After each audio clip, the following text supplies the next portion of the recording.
All right, good morning, everyone. Good morning, everyone. Good morning. Welcome to the Summer SCA meeting.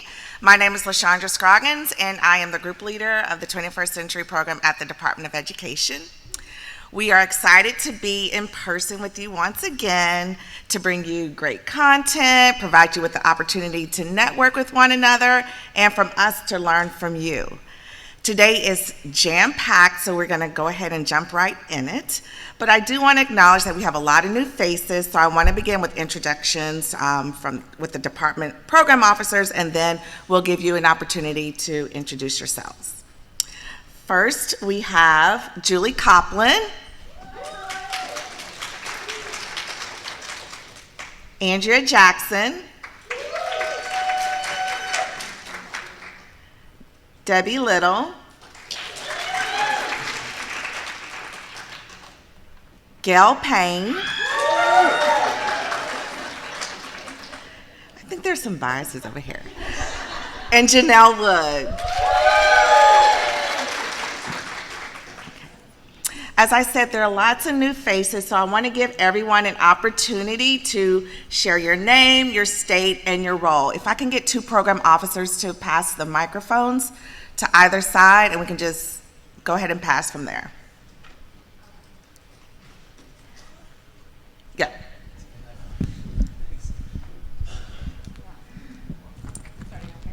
Hi, I'm Whitney McVeigh. I'm from New Hampshire, and I'm the SEA coordinator. Hi, good morning. I'm Heidi Schultz from Washington State. Thank you for coming to the West Coast this time. And I'm also the SEA coordinator. Hello, my name is Sheila Sampson. I'm with Ohio Financial Program Manager. Hello. See what happens when you bring the newbies with you. Good morning. My name is Shannon Teague, 21st Century, Ohio. Hi, I'm Aaron Monroe. I'm with Virginia. Woo! Michael Courtney, Title IV Specialist in Virginia. Good morning, I'm Marsha Granderson. I'm the Title IV Coordinator in Virginia, and in Virginia we oversee Title IV-A and 21st Century. Good morning, I'm Susie Morikawa. We traveled a long way here. We're from Sacramento, California. And Susie's representing Joshua Brady. If those of you that know Josh, he couldn't make it this time, and he sends his regards. My name is Michael Funk. I'm the director of the Expanded Learning Division at the California State Department of Ed. Welcome. Good morning, everyone. I'm Marie Silverhappen, and I'm with the Bureau of Indian Education. I do have two of my colleagues who are going to be joining here. They're actually the coordinators, and I'm just here to support them.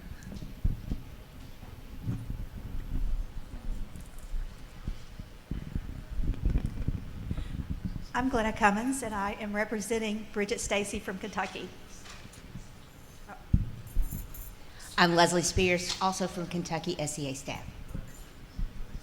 Hello, I'm Katie Tatum from Hawaii. I'm an institutional analyst with 21st Century. Hi, I'm Beth Higashi. I'm also from Hawaii and the SCA coordinator. Good morning, everyone. Thank you. I am Savannah Hunt. I am the SEA coordinator from Utah.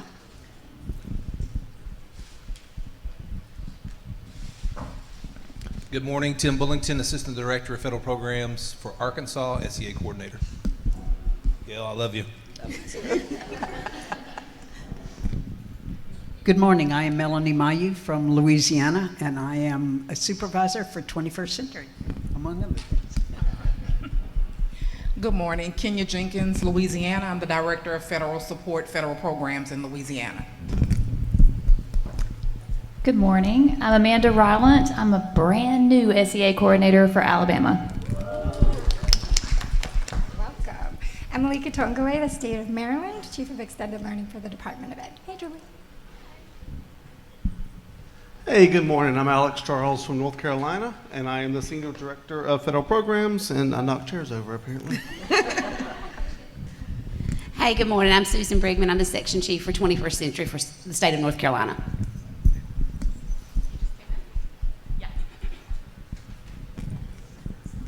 Good morning, I'm Dallas Daphne Bell. I'm 21st Century Specialist from Mississippi.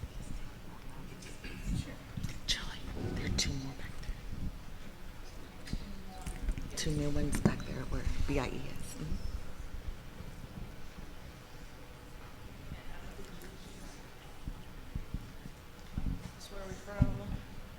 Hello, I'm Chantel Brown from Department of Education out of New Jersey, and I'm a program officer for 21st Century.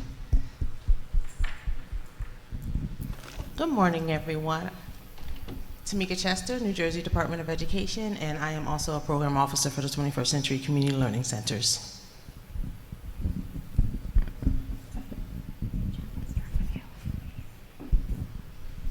Good morning, everyone. My name is Jeff Barnett, and I'm the SEA coordinator with the Georgia Department of Education.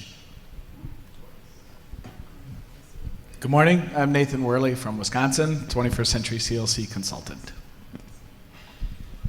Morning. I'm Jake Wilson. I'm also from Wisconsin. Good morning. I'm Katie Lehman. I'm an out-of-school time specialist for Indiana, and I also oversee Title I Part D. Good morning. I'm Anissa Ladd, and I'm from Tennessee, and I'm an SEA coordinator. I'm Mario Pennington, also from Tennessee, and I'm a federal grants manager.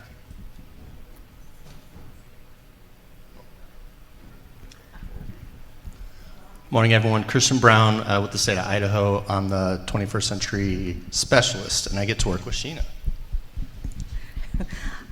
Hi, I'm Sheena Strickler, and we are from Idaho. I'm the SEA coordinator. Karen Bierhaus, Wyoming Department of Education, and the third person to knock over their chair.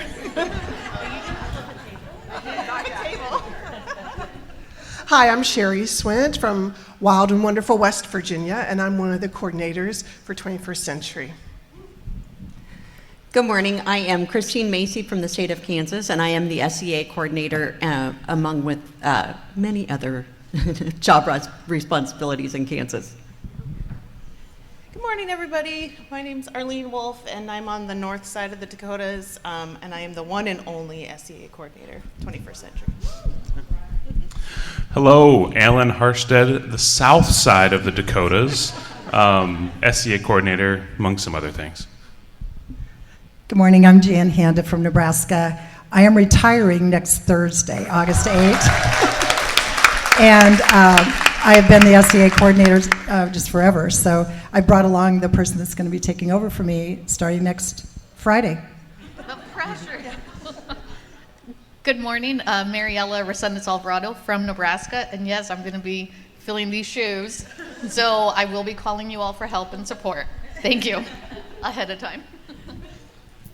Hi, good morning, everybody. My name is Jonathan Rollins, West Virginia Department of Education. I'm a research coordinator there, so still SEA staff, not a 21st Century coordinator. I do the statewide evaluation. Lauren Farmer, I'm also from West Virginia, and I am the other SEA coordinator.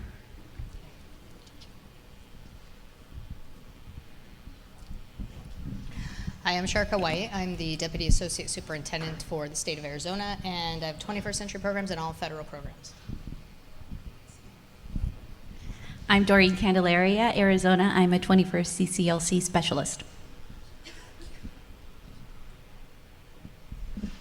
Good morning, I'm Carmen Medina, Division Chief at the Department of Education in Pennsylvania. I'm considered the State Director of 21st Century, and I'm retiring December 28.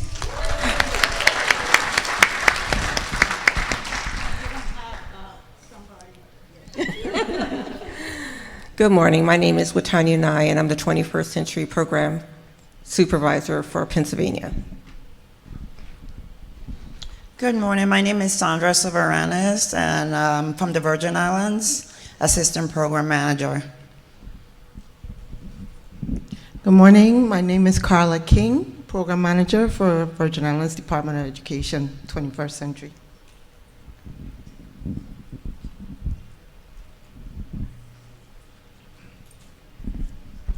Good morning. Luis Oppenheimer, Puerto Rico, ESA Coordinator. Good morning, Rabonita Rodriguez. I'm a consultant for the Puerto Rico 21st Century Program.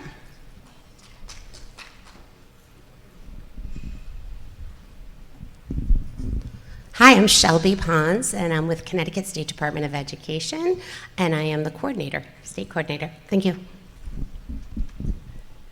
Good morning, everyone. I am Carol Resnick, and I almost knocked my chair over too.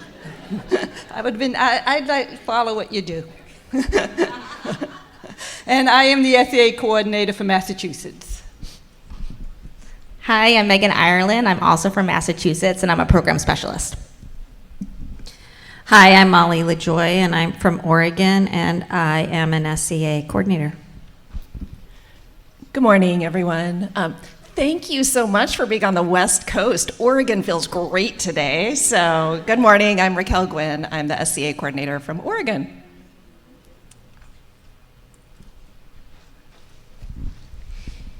Good morning. I'm Tyson Ledgerwood. I'm from New Mexico. I'm the Deputy Director of the Community Schools and Extended Learning Time Bureau.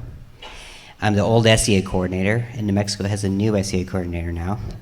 Her name is Julie Brenning. We tried to clone Julie Copeland.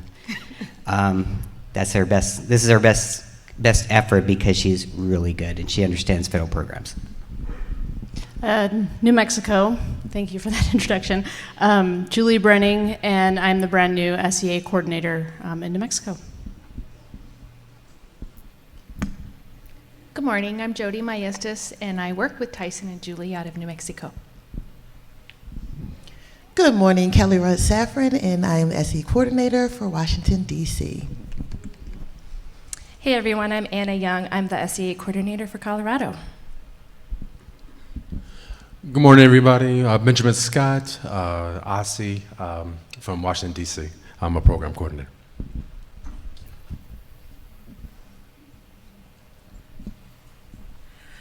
Good morning, everyone. My name is Rashama Belazor. I manage additional day school year and summer learning for the state of Texas. Hello, I'm Sarah Daly, also from Texas. I'm the SEA coordinator. Hi, I'm Amanda Domino from Montana, and I am the 21st Century Data Processor. Good morning, Katie Wardasani, brand new SCA coordinator starting week 8 for the state of Montana.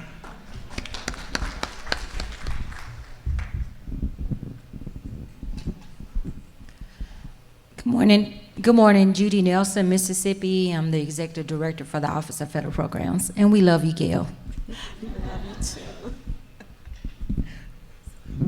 Good morning, I'm Dr. Ruth Huey. I'm the Delaware State Coordinator for 21st Century, McKinney-Vento, and other things.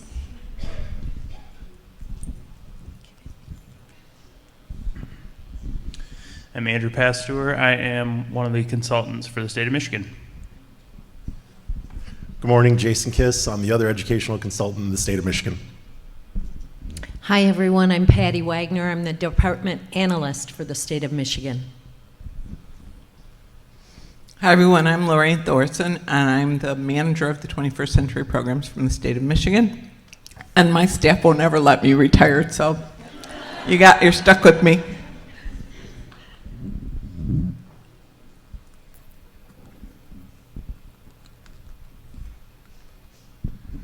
Good morning, everyone. My name is Jonathan Park from Nevada. I am the 21st Century co-coordinator. Good morning. Trent Smith, co-coordinator, Nevada. Good morning, Jamal Perry, one of the 21st Century team members from South Carolina.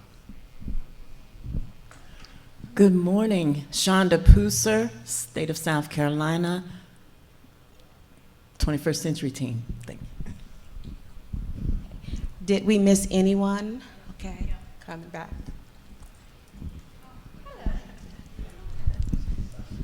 Hi, everyone. I'm Elizabeth Whipple. I am officially no longer the SCA coordinator for New York State. I am the supervisor in the Office of Student Support Services in the New York State Department of Education. And as of, I think, a couple of days, Princella Leary is the new SCA coordinator for New York. Hi, Princella, rhymes with Cinderella. Leary, new coordinator. Reggie Burke, SEA coordinator, Maryland State Department of Education. Good morning, Jan Merman from Rhode Island. I'm the SEA coordinator.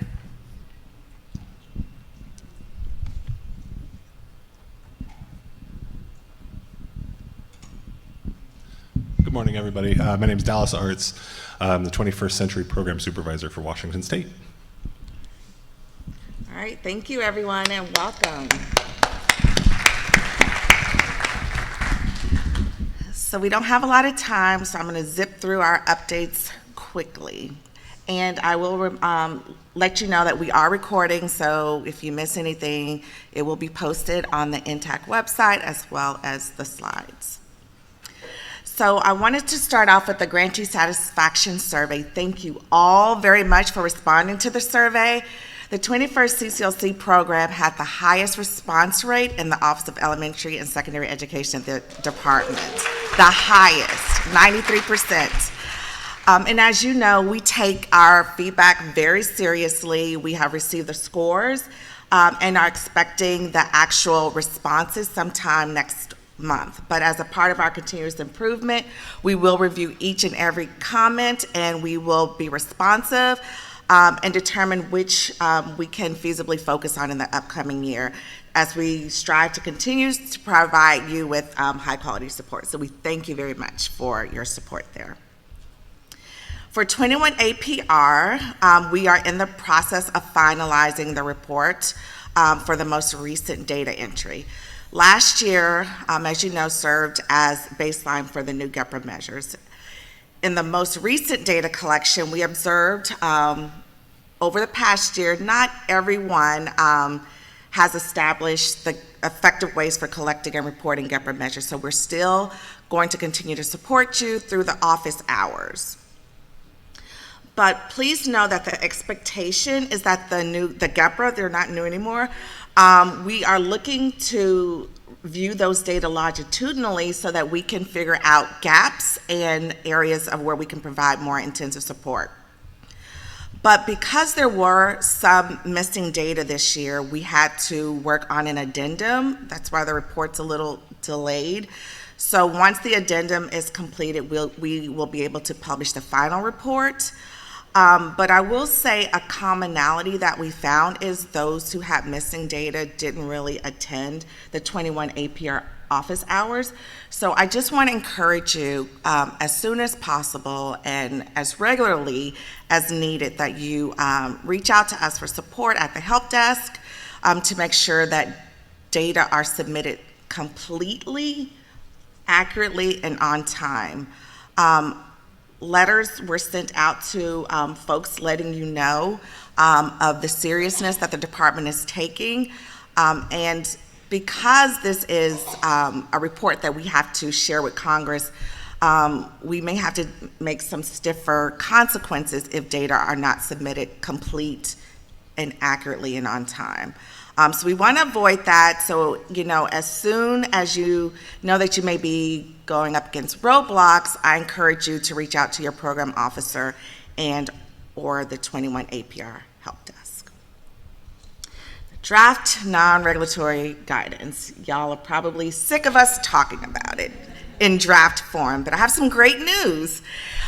It looks like we will have it in final stage within the next month. We hope to have it published sometime late August, but probably no later than early September. So we will certainly keep you posted, but it is almost at the final stage. In PD and TA, we have about 2 TA sessions left that we can provide SEAs between now and October if you think you need support in a particular area. And if so, please reach out to your program officer and we will make sure to get that scheduled. This year, our multi-tiered system of support cohort model has focused on the RFA. We have realized through monitoring that RFA is an area in which more support is needed. We have just completed our second session and there's been really great discourse. So we're excited about the content that we're provided, the tools that have been developed, and your engagement in the session. And as most of you know, we did a pilot on regional meetings last year with 2 states. This year we're rolling it out across states. So we will have on-site regional meetings that we hope that you'll be able to attend, and if not, we will find a way to stream them. But we really want to make it a small, intimate opportunity for you to connect with those near you in terms of states. And the regional meetings will kick off in September, on September 17th with the Midwest region. And in case you forgot, these are the regions.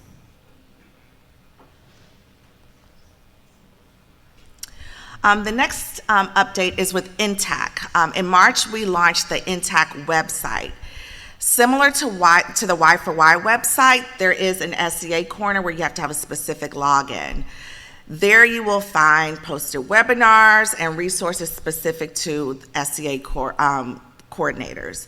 We are continuing to add content and develop the site to be the premier place for you and subgrantees to receive high quality out-of-school time professional development, resources, and experiences. So you'll learn more about NTAC over the coming days. Right now, it's the website, but we are working towards developing it so that it hosts a learning management system. We're really excited about that. So with monitoring biannual check-ins, I wanted to remind everyone that the biannual check-ins, we consider it to be an official form of monitoring. So when we provide templates for you to complete, we expect it to be completed just like you would do with a regular monitoring review. And so this helps us to understand where your state is in a particular topic area so that we can continue to provide the supports that you need. So if you receive a template and you need assistance with completing it, please reach out to your program officer early, but the expectation is that those templates are completed as if you would in a regular monitoring review. Speaking of monitoring, last week we completed the last 2 of our 10 monitorings for the year. We had a pretty rigorous start. We started monitoring in April and got all 10 done. I was able to sit in some of them. I got to learn great things about the subgrantees, what the states are doing, and some of what y'all are doing. We had a grandbaby who was on the way, so we were trying to rush to get grandma out to have her new grandbaby, Christine. We learned that Jan was preparing for a race, so it's great to spend time with y'all to get to know you better and to learn more about your states and your subgrantees. In the coming weeks, I know some of y'all are on pins and needles. I heard from one state this morning saying, we know we're gonna probably be monitored soon. Our goal is to try to monitor those who have not been monitored in a very long time as quickly as possible, because what we're finding is those states that have not been monitored in 10 plus years really need support. I mean, it's 10 years is a long time. Things have changed.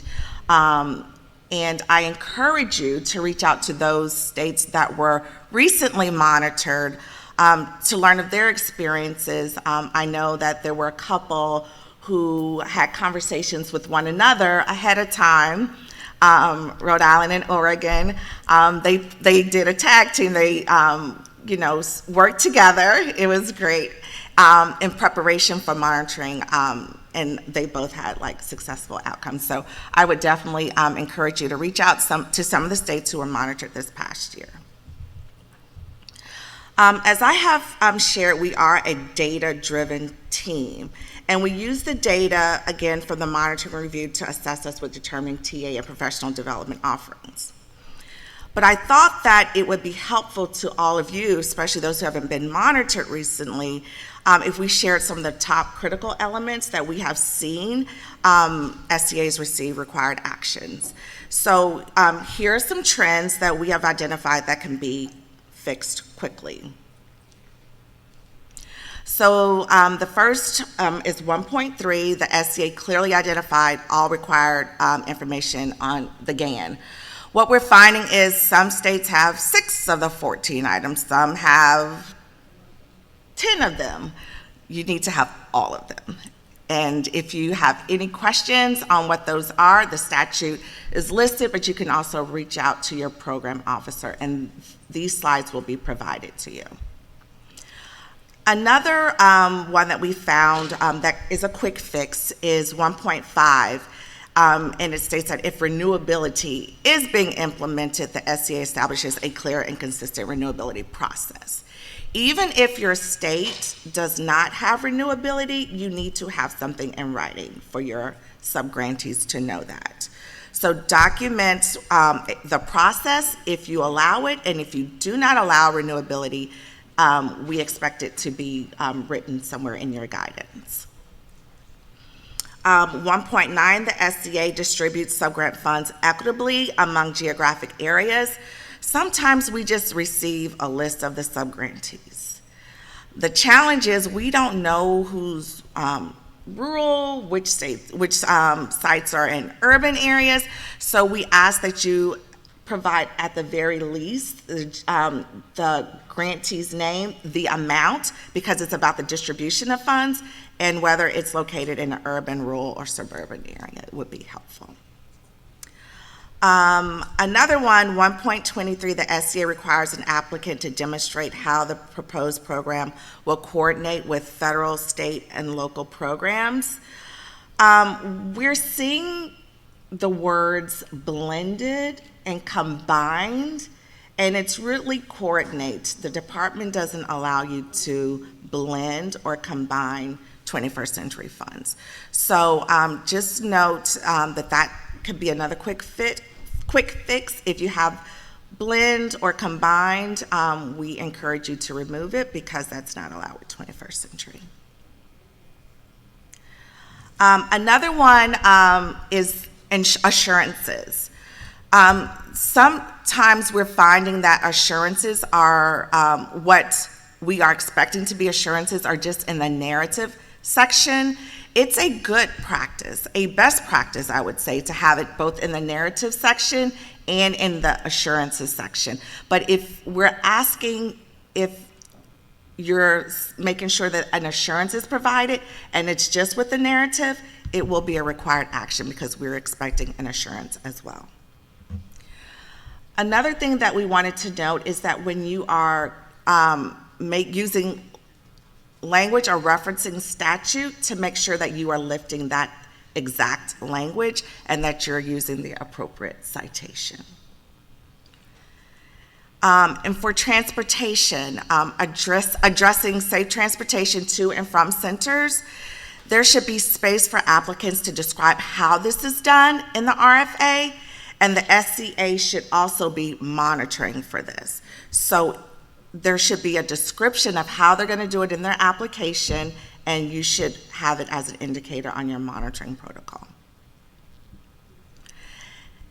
And one of the things we also noted is when there are multiple asks in a critical element, sometimes one part is addressed and the other is not, and that would result in a required action. So we want to make sure that you're reviewing the critical element thoroughly and that you're addressing everything that is in that critical element.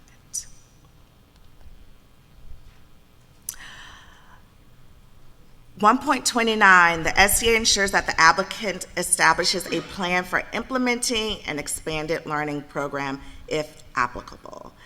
I do want to note that this used to be referred to as ELT, expanded learning time, but the department has clarified it to be expanded learning program activities.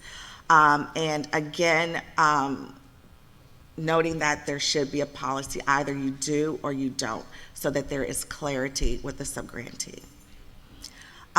Critical element 3.7, if applicable, the subgrantees have prior approval to add program income to their subgrant award. If so, the SCA must have procedures in place for tracking subgrantee program. Again, if you don't allow program income, you need to have communication in whatever guidance you're providing, indicating that you do not allow program income. And if you do, we are expecting to see the policy. Same with 3.10, allowability of carryover. And 3.11, does the SCA have prior approval from the department to add program income at the state level? Again, we would like to see that written somewhere in your guidance. So now I'm going to quickly preview, kind of running behind, 2025.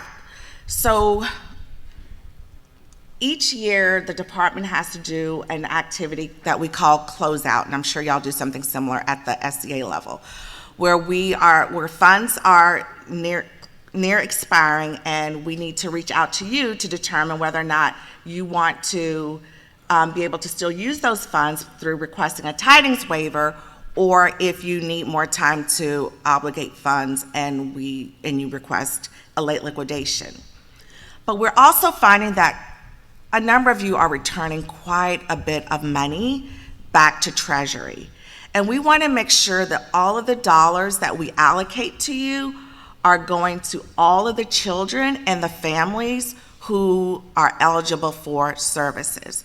So one of the things we're going to do this year is really focus on those states that have large amounts and are having challenges spending down the funds, so that we can provide you with the support that you need so that we can reduce the amount of funds that are being returned to Treasury. This year, many of you engage with your program officer with office hours. I was able to sit on a few of those. I think that it was a great opportunity for y'all to network with one another, hear directly from your program officer, raise questions that you may have. We're going to continue that this year. I really appreciate the collegial conversations.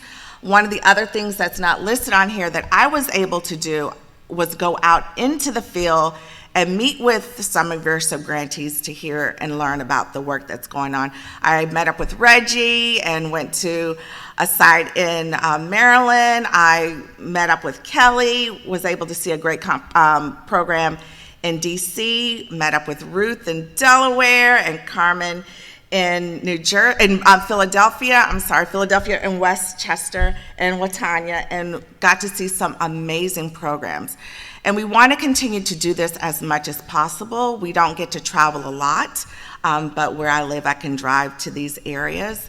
But I have encouraged program officers to do that as much as possible too, just so that we can continue to stay connected with you and your programs. It's important to us. With INTAC, we will continue to work with them to develop relevant content and provide you with a robust, comprehensive learning management system in which you and your subgrantees may access regularly, in which you may assign them particular professional developments or webinars to engage in, and you'll learn more about that a little later today through a presentation with INTAC and the MAT. With the NRG, as I previously shared, we're close. We're almost there. We just submitted what I hope to be our last responses to comments. But what we are planning on doing is, once it's published, is to provide you with some technical assistance around it. That may be some webinars, it may be some brief recordings going over them, highlighting some of the key changes, but we are planning on providing you with supports around that, so please stay tuned. And finally, I wanted to let y'all know about the Winter SCA meeting. We have already secured space. So mark your calendars, December 11th and 12th, 2024 will be our Winter SCA meeting in DC. It will not be at the department headquarters at LBJ as it was last year. It's going to be at one of our other sites, Potomac Plaza, which is just a couple of miles from, if that, from LBJ. But we hope to be able to get you some information in early September, but it will be December 11th and 12th in DC. I want to thank you all again for all the hard work that you're doing across states.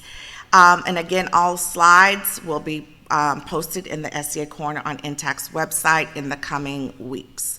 I will now turn it over to Janelle and team, who are going to present on funding subgrant awards.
Good morning, everybody. I feel like I'm the pilot, and we're a little delayed, and I'm like, we got to make up time while we're in the air, so I apologize if I speak quickly.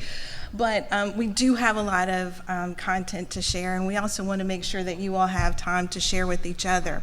So we're taking it back to basics, funding subgrant awards. What I need you to do, while I'm going over the overview, please make sure you have your phones out because there's going to be a quiz. And I haven't said that in several years because I haven't been in the classroom for several years. But here's what we're going to do. We're going to review the statute, go step by step, especially on the sections of the statute that deal with funding. Then we're going to discuss the award process. And specifically, you all will have an opportunity to kind of share, after the scores come in, then what do you do? How do you decide how much money to give each of your applicants? And then finally, we're going to share with you some case studies so that you'll have an opportunity to dig in, talk about your processes, and learn from each other. All right. So here's the fact versus myth. If you can, aim your phone cameras to the QR code, and we'll start the quiz. Don't worry, I'm coming back. There's another one there. I told you, we got to make up time in the air. All right, so aim it right here. I don't think they're not seeing it. They're not seeing it yet? Can you help me? Well, Sheena's in there, and so's a lot of other folks.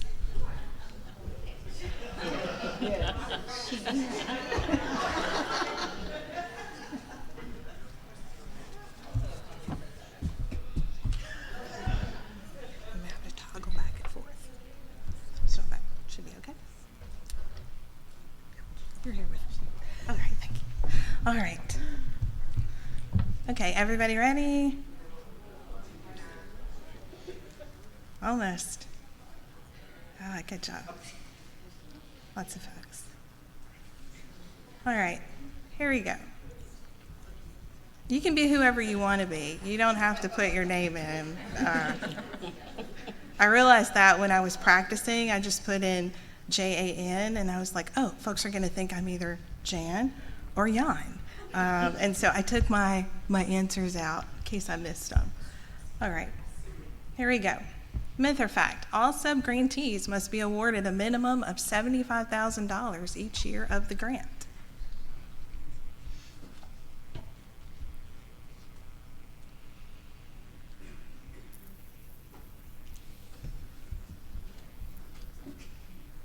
Ask a friend.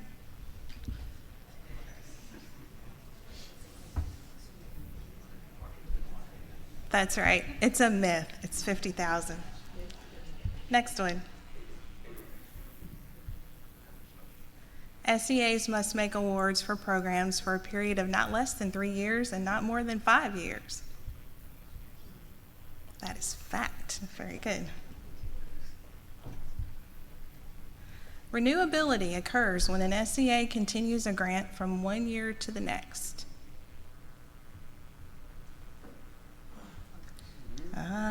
It is a myth.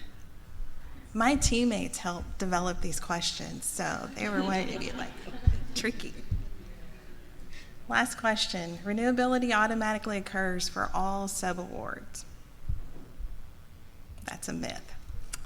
All right, and so now Julie's going to come and we're going to talk more about some of these answers there.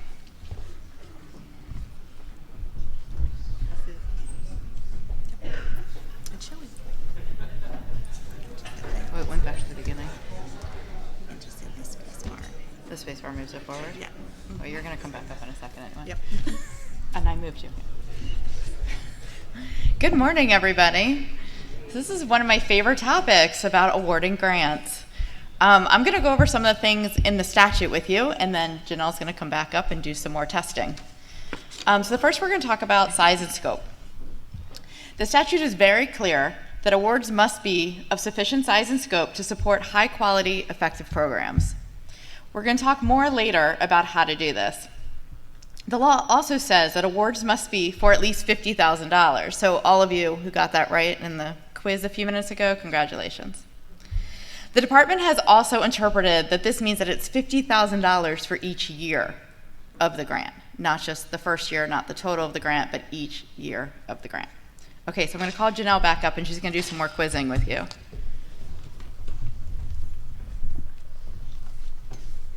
feel like I'm a test administrator. Did that too before. All right.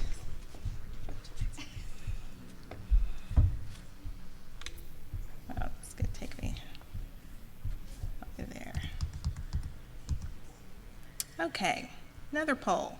This time we want to know in terms of how much money do you actually fund your sub-grants. So I'm going to leave it up here for a second. And if you kept the poll open, you should be able to go back.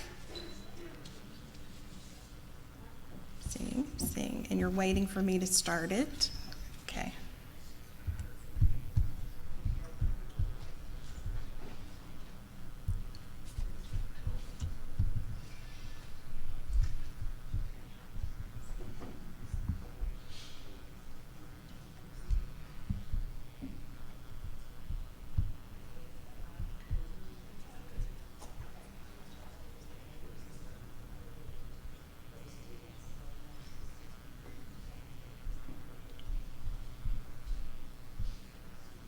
All right, what's the minimum amount of funding that your state awards to sub-grantees? And if you don't have a minimum, you can type in no minimum.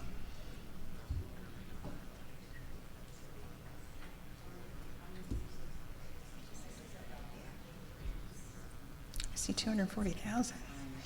It's nice. 80,000.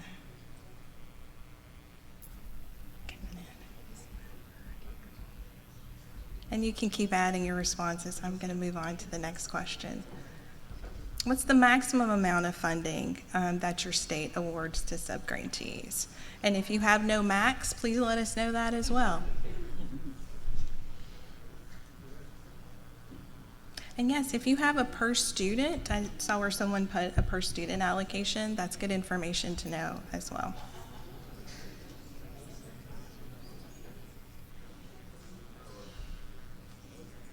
And then the last question, what's the length of your state's grant award period? Is it 5, 3, or 4 years? 3, 4, or 5 years? Looks like we have a lot of folks at 5 years. All right. And you can keep adding that those responses. It just gives us an idea. This is information that I don't think that we've ever really collected. So we'd like to know kind of, how long your grant awards are and the dollar amounts. So Julie, I'm going to turn it back over to you.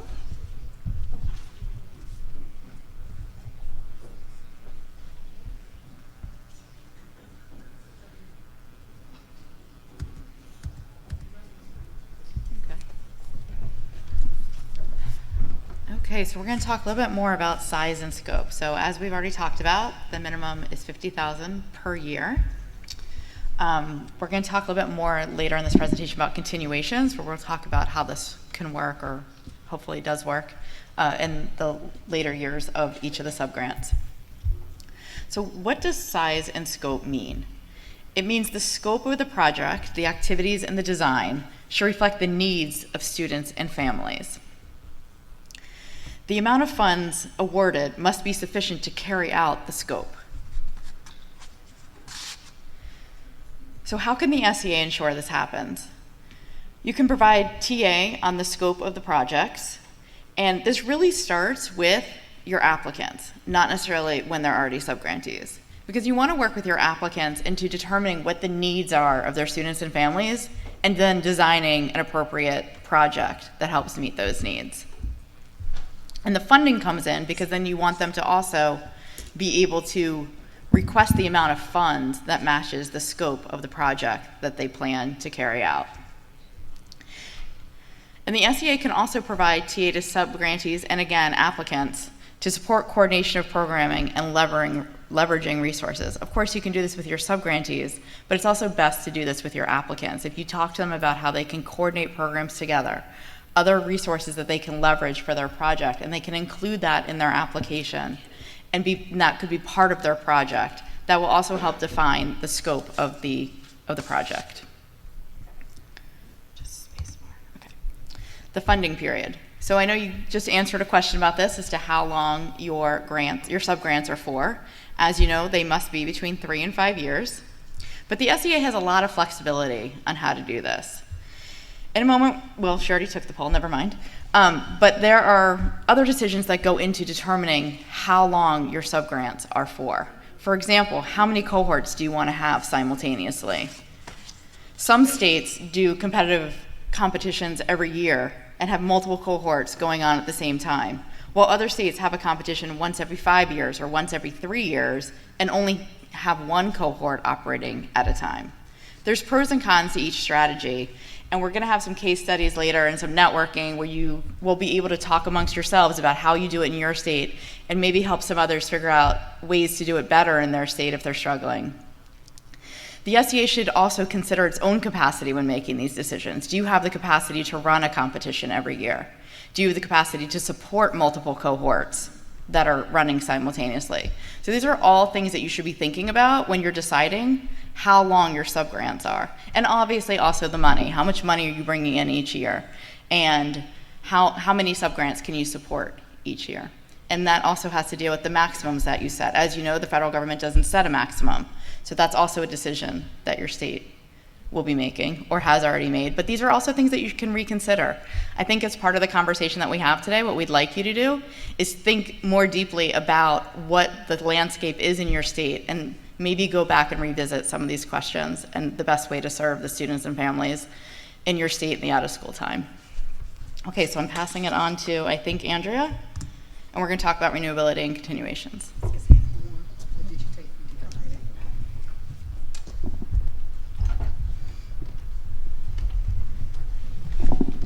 Okay, and I'm going to do my best to accelerate. I see LaShondra has her eyes on me. So this next topic is near and dear to my heart, renewability and continuation, and I'm sure it is yours as well, because there's been a lot of confusion about renewability and continuation, as was witnessed when we took the poll. Okay, it's not clicking. What's it go? Oh.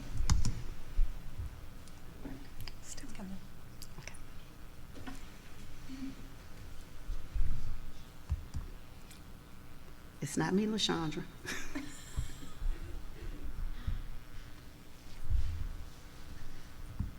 There we go. Okay, so here we have the statute that gives us the definition of renewability and how we are to implement it. And when we're looking at renewability, we have to consider the measures of effectiveness, the periodic evaluation, and other statutory requirements when you're looking at renewability. And I won't go deeply into that because we are trying to continue with our time. Now, here is the part you really need to pay attention to. This is the definition of renewability as opposed to the definition of continuation. I'm going to give you a minute to look at the two while I just highlight it. Basically, when I think of renewability, I think of the entire grant cycle. And you're taking that entire grant cycle and you're renewing it for another grant cycle. When we're thinking about continuation, we're thinking about funding from year to year. After the first year, the second year, the third year, the fourth year, or the fifth year. That's what continuation is. Okay, so that's, you note the difference between the two. And LaShondra, are you going to come up or you want me to continue? Okay, so we have a graphic here for you, and thank you to LaShondra for creating this graphic to help us as we are working through renewability and continuation and noticing the difference between the two. So as LaShondra stated earlier, if you do not offer renewability in your state, your guidance should state that. If you do offer renewability in your state, then you should have a process for how it is renewed, how the grants are renewed. And so here is a grant example of a 3, a 4, and a 5-year grant period. It shows you what happens from year 1 to year 2 to year 3. So we have the initial performance period if it's a 3-year grant, and then there is a renewability grant period.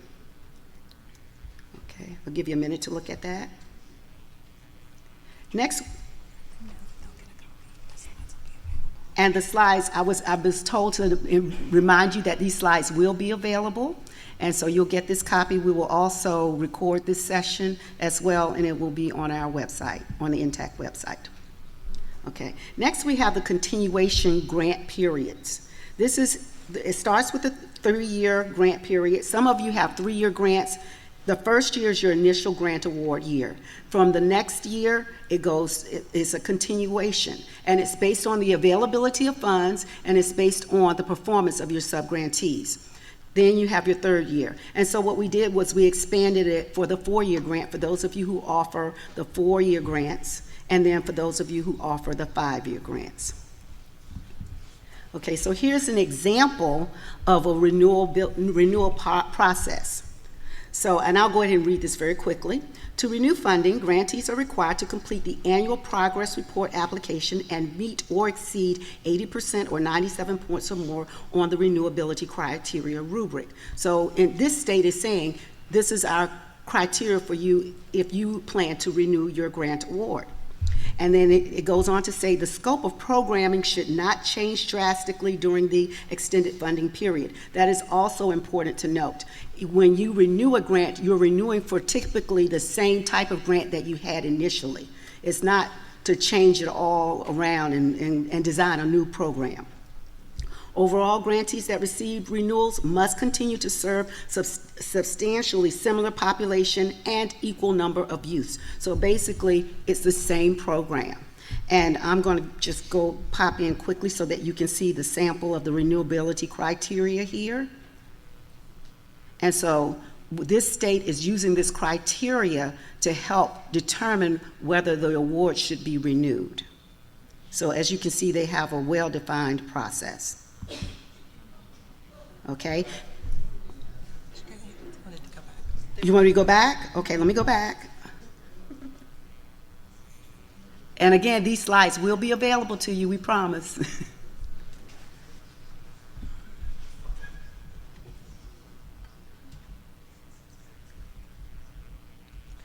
Okay. All right, here's an example of the continuation process. And it's basically letting you know the continuation is based on the availability of funds, which I mentioned earlier, making sure that the subgrantees are following those local, state, and federal laws and regulations and guidelines, also making sure that they're meeting their program goals. So all of this is an example, and you will have an opportunity to get these slides so that you can take this information back to your states and see what your process looks like compared to these types of examples. Okay, and now I'm going to toss it over. Is it me or again? To Janelle. Back to Janelle. Thank you, Andrea. And it's fine if you want to take pictures of the slides, but there will be a Padlet, and at the end of the day when we finish this presentation with all the tools, and you're going to access it in just a few minutes, will be available to you as well. So now at your tables, we'd like for you to take a few minutes and talk with your colleagues about your award process. So from the perspective of the scores are in, and you have a set amount of funding to award, what happens next? So who's involved in the decision making? Who reviews the application for like allowable activities? What happens after the peer review process? Who's around the table? Or if you are a SCA coordinator, and I know that there are several of you who are a team of one, what does that look like? And I think that folks would really like to hear from you. And then what factors do you consider when you're determining the award amounts? Do you look at data that you have on your prior subgrantees if they're reapplying? And then after they're selected for funding, if they have to amend their budgets, what do you do and how do you communicate that? So we're going to give you about 10 minutes or so to talk at your tables, and then we'll come back and share a tool with you as well around the award process. And your time starts now.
sometime again. It's gonna be on my 21 APR. No, it's black side. I got so many things going on there. You did a great job, both of them. Yeah, you're so cool, calm, and collected. She likes cereal. Yeah, butter. There you go. With butter. So when I talk about 2 and 3, just come up here. They're going to be on there to read from. Okay.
All right, everyone.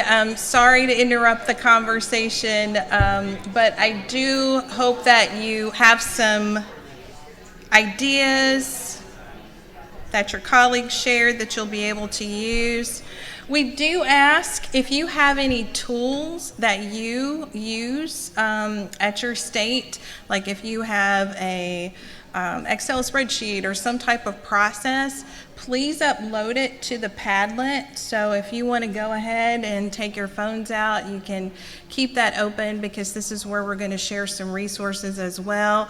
But I was sitting in listening to some great conversations and heard some folks, hey, will you share that with me? If you will put it out there on the Padlet, there's a tab that says tools or resources, and you can add your resources that you use, and we'll share some things that we've developed that hopefully will be helpful to you as well. And if you didn't finish the conversation, we're going to finish it later on in the afternoon when we meet together with your POs. So we understand that the award process is the award process. I mean, you run the grant competition, but there really is an entire process in place for you to actually decide on the funding amount. On the Padlet, we do have a tool. You are welcome to use this, edit, adapt to meet your needs, but it's just a way for you to sort of catalog and to chronicle your work. So from making the decision of how much funding are you going to be able to award, that starts with a conversation with your fiscal team. And whoever that is, it doesn't have to be the CFO. It could be the accounting tech or the person who knows exactly how much money you have. That's the person that you need to be in conversation with. And from there, following any type of procurement processes that you need in place in order to make that funding available for a grant competition, that's all the pre-work, and sometimes it happens simultaneously while your reviewers are scoring and all of those things. The next is coming and sitting down together with whoever it is that helps you to come up with the actual dollar amount, and then there'll be places where you can write in those steps. And sort of the third part of the process is informing your applicants, whether they were awarded or not awarded. And that's a very critical process, and making sure that you have the communication down pat from your leadership, especially if some people aren't going to be happy because they're not going to be funded. But it is important that you take time to put those steps in place. So this tool is just a planner. If you may already have something that you use, if you do, please share it with others, and you can add it to the Padlet there.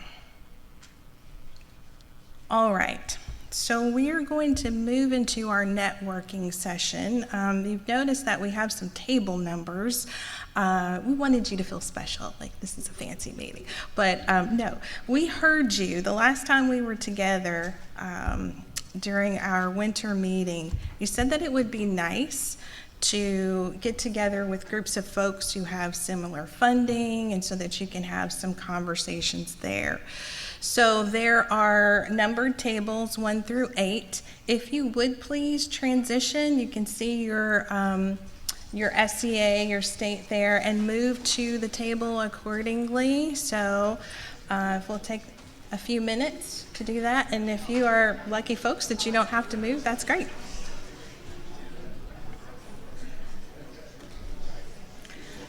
Group 1, we have Hawaii, Idaho, Montana, Nebraska, North Dakota, South Dakota, Utah, and Wyoming.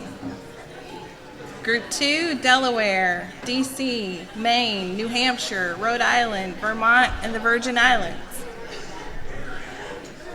Group 3, the Bureau of Indian Education, Connecticut, Iowa, Kansas, New Mexico, Oregon, and West Virginia.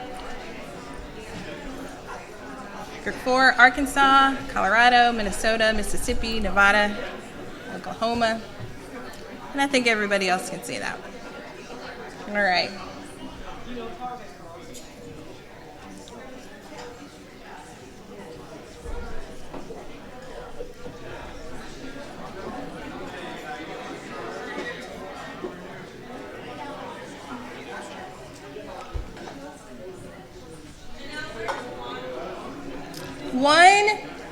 right up front to my left. Yeah, so it goes 1, 2, 3, 4, 5, 6, 7, and then 8.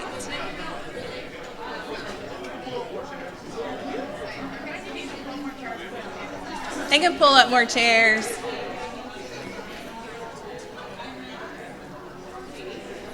Pull up a chair if you need to.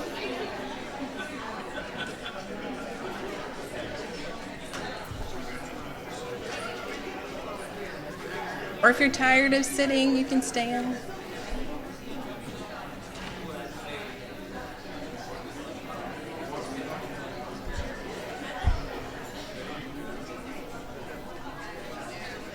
Okay.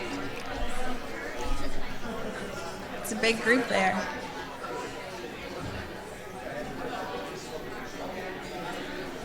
All right, so we're going to get started with our first case study here. And I know we've got we try to balance out the groups there, but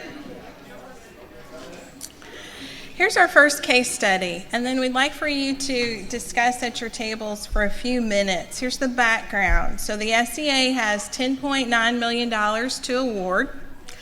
61 applicants have requested $18.2 million in funding. So there's the funding range in terms of the least amount and the most. Minimum award is $50,000. This particular SEA does not have a maximum award. The estimated per student cost is about $1,500 per student, and that's just based on subgrantee expenditure and student participation data in prior years. Now, your task, your mission, should you choose to accept it, is what would be your process for awarding these funds? We're going to give you about 7 minutes or so to talk through that, and your time starts now.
All right, everyone.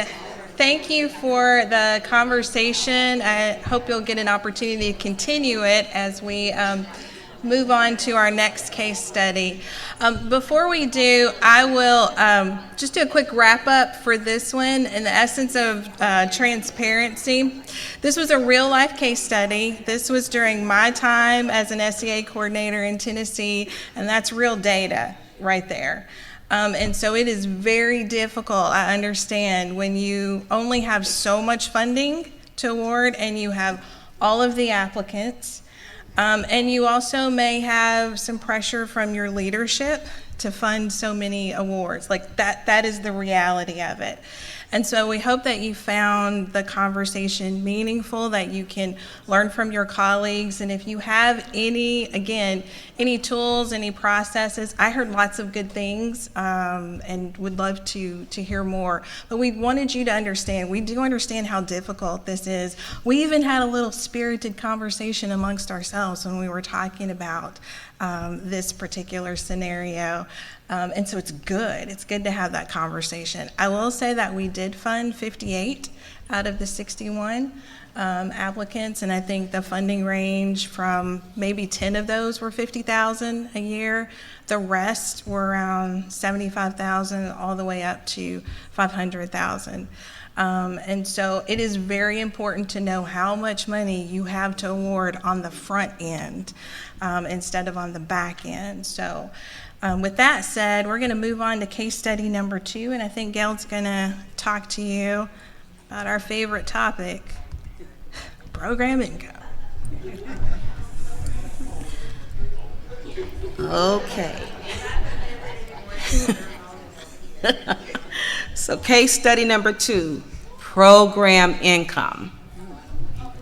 So the background of this, program A is requesting approval to collect program fees in the amount of $27.50 per month. And the rationale is that the fees were charged are not designed to achieve the goals and objectives of our program. They are designed to give families some skin in the game of the services we provide. We would establish the same goals and objectives without charging. So the sub-grantee tracking process would be, this money is collected monthly by cash, check, or online, placed in a separate activity account and maintained by the superintendent's accounting assistant. So how would you address the concerns presented in this request?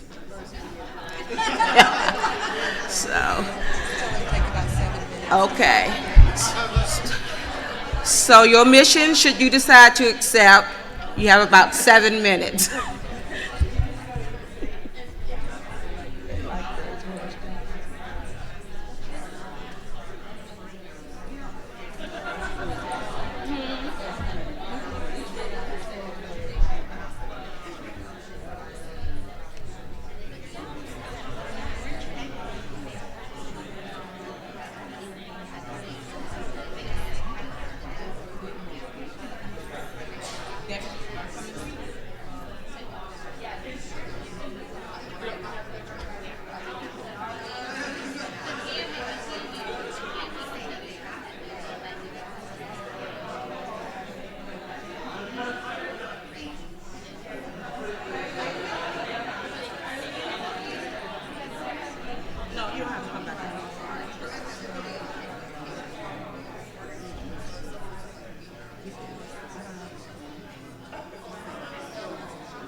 All right. I think you all enjoyed the intrigue of this case study. I will say this was an actual program request that came in.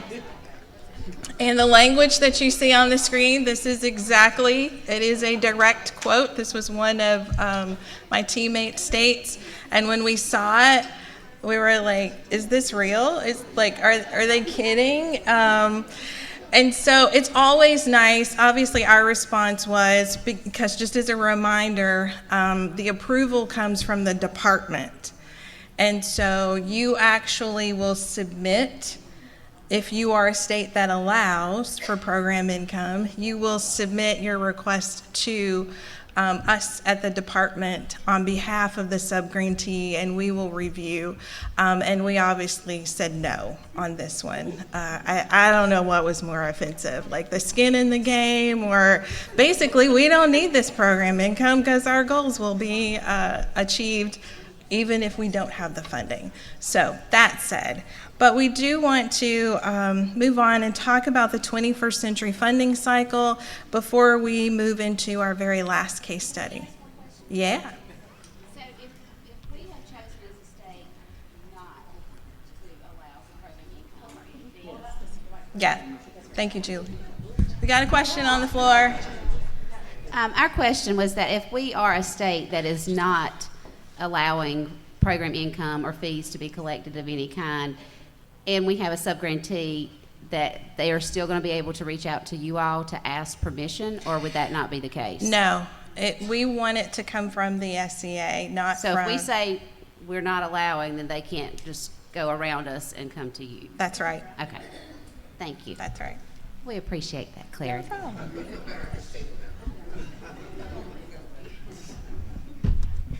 All right, Andrea?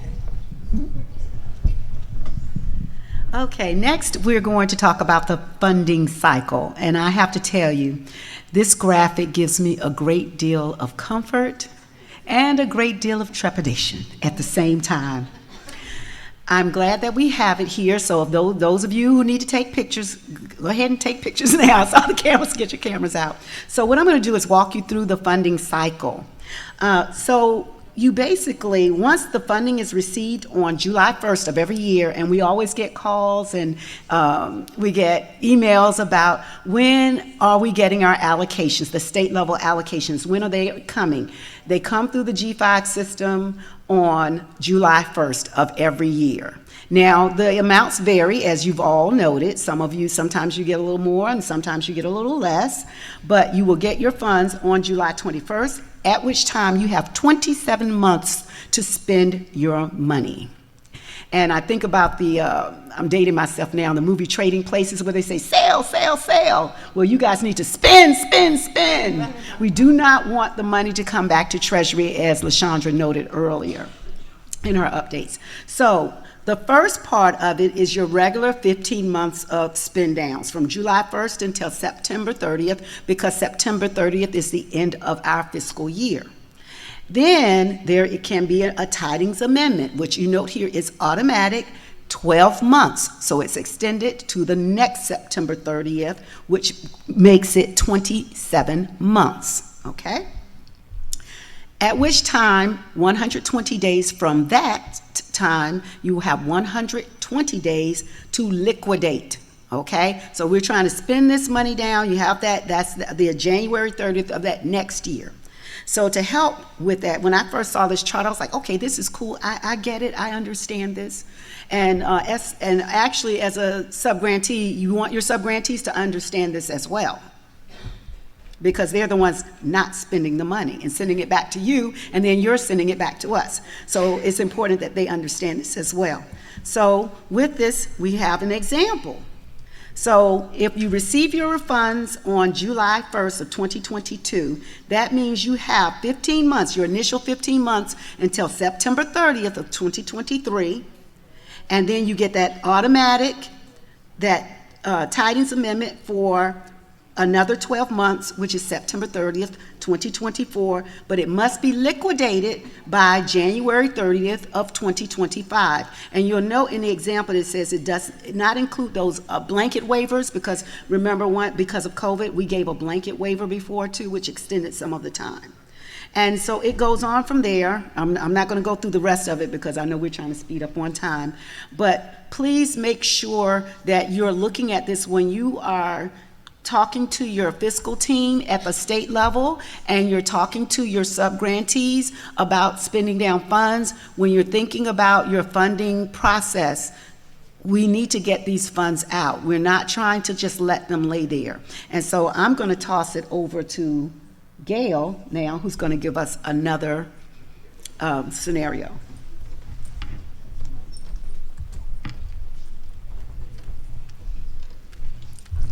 Thank you, Andrea. So we're going to move on to case study 3 on spending down funds. And the background on this is it is January 2025.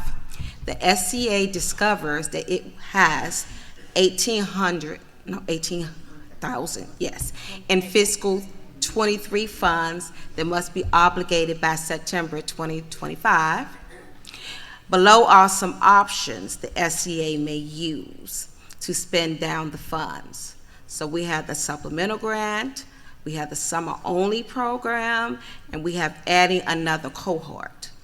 So choose one of the options above of your use, one of your own to spend down the funds.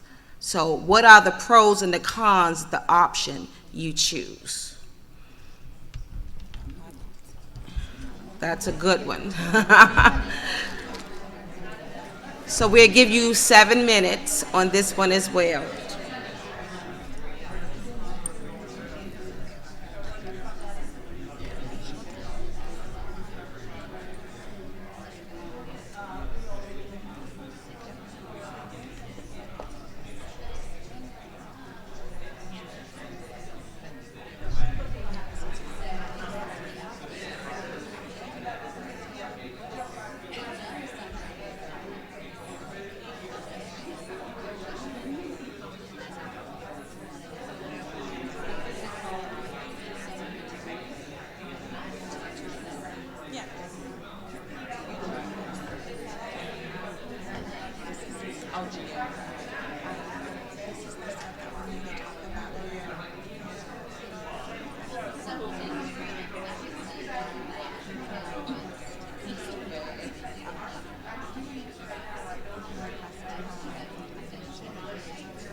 All right, everyone.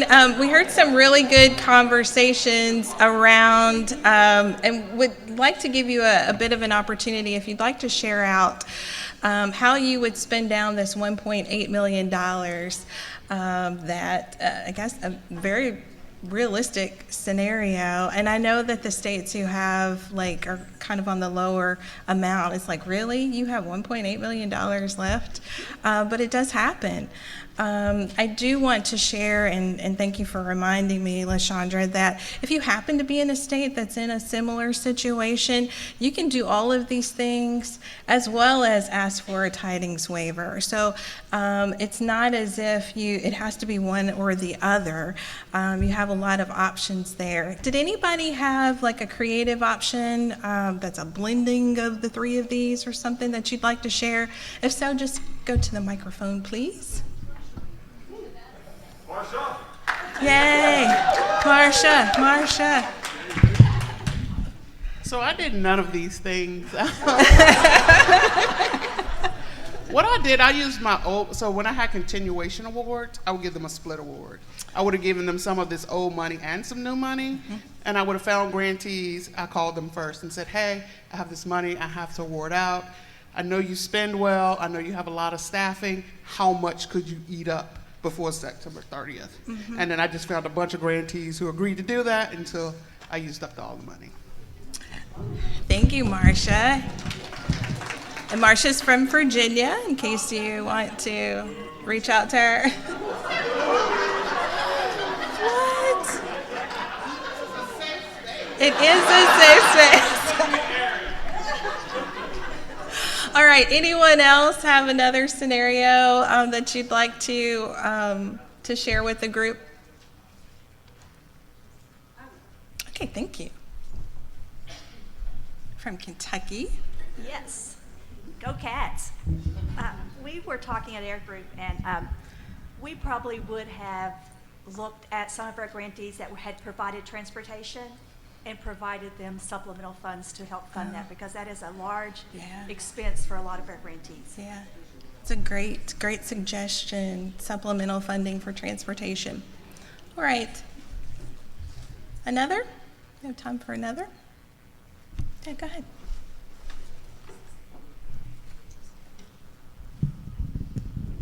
Well, in New Mexico and Oregon also shared a very similar version of what we did, was what we call strategic budgeting, where we budget over the GAN amount, because we have multiple GANs. So, but you just have to have a lot of leadership support and things to do that. And that way your budget's a little bit more accurate. You don't have as big a delta. So Tyson, can just sort of like a clarifying question. So you have multiple awards that are open. You're going to do FIFO, first in, first out, and then you're going to are you spreading the money out across, let's say if you have 3 awards open, and you're going to give each cohort a little bit of each one of those? Yeah. Okay, But it's strategic. You have to be very strategic to do that. But it kind of that hacks makes away at your sense. surplus.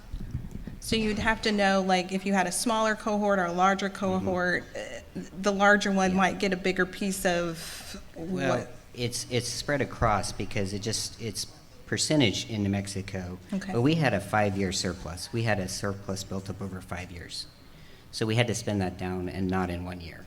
Gotcha. So we had a 3-year arc of just kind of strategically over budgeting on each GAN. Yeah. Thank you. Thank you.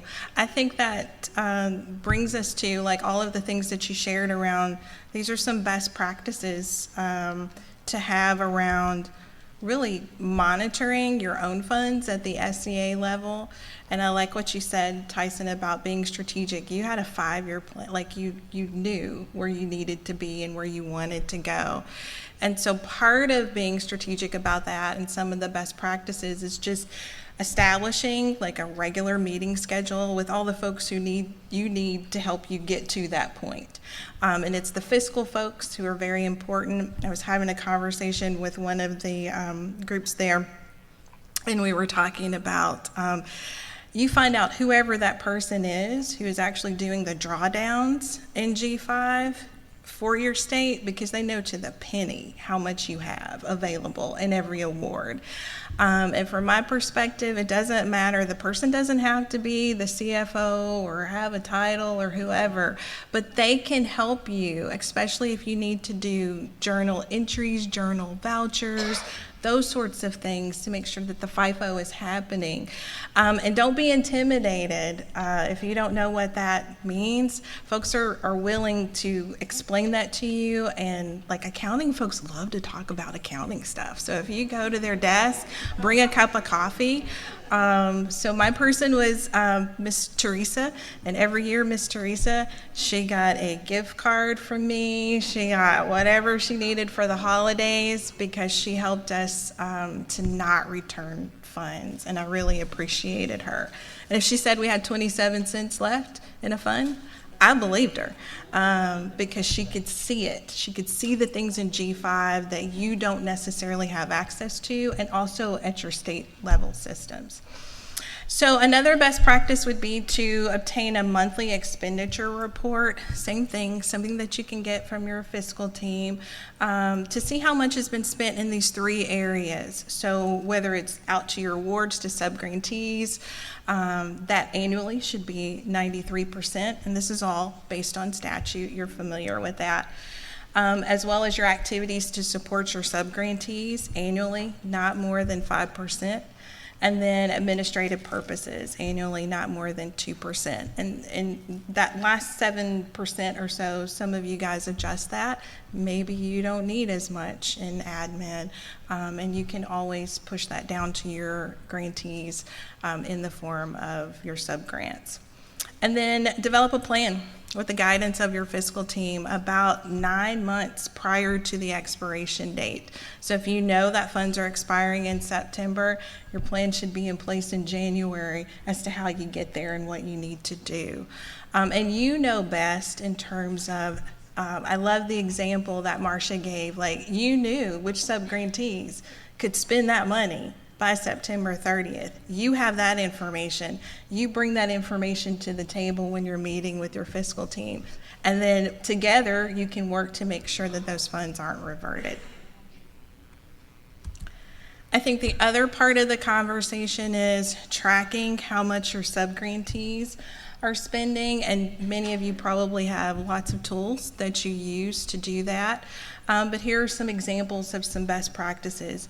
Just establishing the expectation of how sub-grantees and how often they should be submitting their drawdowns, whether you call it a drawdown or a reimbursement request, if it's monthly, if that's practical, or quarterly. But I think that needs to be communicated, and you set the expectation for your sub-grantees so that they know. This is very important because it helps you to know how much money that you have left. And then obtain and review a sub-grantee drawdown report monthly. There is somewhere in your grants management system or your financial system that someone should be able to provide a report to you. Simplified, you just need to know how much and which sub-grantee is drawing down those funds. And then to follow up on that is to send quarterly notifications. Let folks know, here's how much you have, and here's how much you've spent at this point in the year. And then, if you have those folks who need help, need some additional technical assistance, then you meet with them. Some people may not know how to do a reimbursement request or a drawdown request, especially if you have new sub-grantees.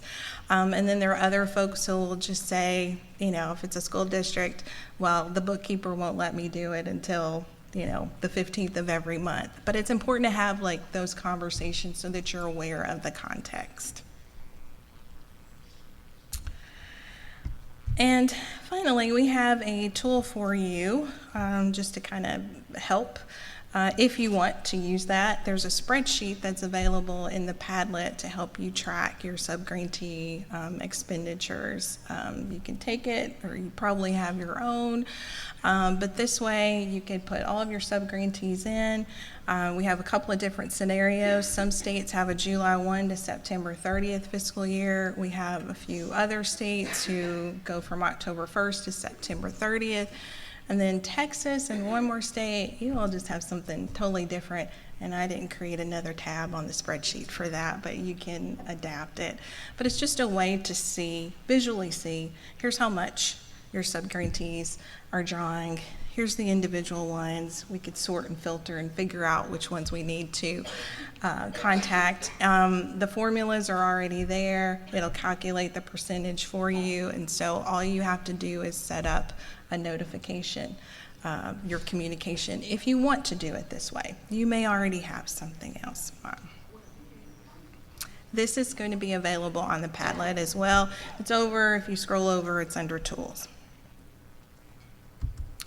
And then finally, if you have any tools or resources that you would like to share, please feel free to upload those to the Padlet so your colleagues can see those after we dismiss for the day. And if you think about it, this Padlet will be open for a while, and you can certainly upload those documents as well. In your time with your program officers, we'll dig a little deeper and take some questions about some of these things, tools that we've shared, and also you'll get an opportunity to share again just with your own states. And I think we have time for a few more questions before we break. If anyone has any questions over any of the material that's been covered so far.